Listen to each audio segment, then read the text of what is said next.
असां ग्रामर जो या व्याकरण जो हिकिड़ो ॿियो अहम मौज़ूअ बारे पढ़ंदासीं जंहिंजो नालो आहे सिफ़त।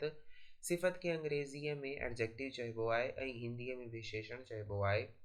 असां हिंदी ऐं अंग्रेज़ी जी क्लासुनि में पढ़ियो हूंदो त एडजेक्टिव पार्ट्स ऑफ स्पीच जो हिकु अहम टॉपिक या मौज़ू आहे ऐं इन करे इन तरीक़े सां ई सिंधीअ में सिफ़त जी सिफ़त हिकिड़ो अहम मौज़ू आहे ऐं ॻाल्हाइण जो हिकिड़ो अहम जुज़ो बि मञियो वञे थो।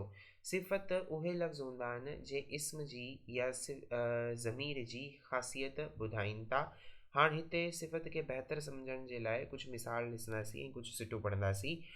मूं वण हेठां पकल अंब ॾिठो, हीअ घिटीअ सोड़ी आहे, अकबर सियाणो बादशाह हो, आर्तवार हफ़्ते जो पहिरियों ॾींहुं आहे, साल में 12 महीना थींदा आहिनि, हीअ मुंहिंजो नंढड़ो भाउ आहे, चांहि में घटि खंडु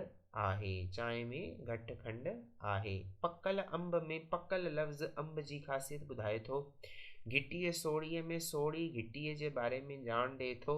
सियाणो बादशाह में सियाणो लफ़्ज़ बादशाह जो गुण ॿुधाए थो ऐं घटि खंड में घटि लफ़्ज़ खंड जो अंदाज़ ॿुधाए थो। इहे सभु लफ़्ज़ सिफ़त आहिनि। हाणे हिते ॾिसिजो, अकबर हिन सेंटेंस में या हिन सिट में अकबर हिकु सियाणो बादशाह हो त अकबर ऐं बादशाह ॿिन्हिनि जी सिफ़त ॿुधाए पियो पंहिंजो इहो लफ़्ज़ सियाणो। त हाणे ही आहे सिफ़त। हाणे हेठे जुमलनि में असां पाण सिफ़त ॻोल्हींदासीं। राणीअ जो आवाज़ मिठो आहे, हिन में मिठो लफ़्ज़ जेको आहे हू सिफ़त आहे। मीना खे 2 भेनरूं आहिनि, 2 जेको आहे सिफ़त आहे।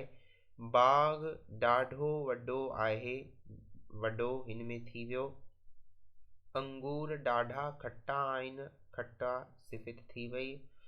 राजेश हिसाबनि में होशियार आहे, होशियार लफ़्ज़ बि सिफ़त आहे।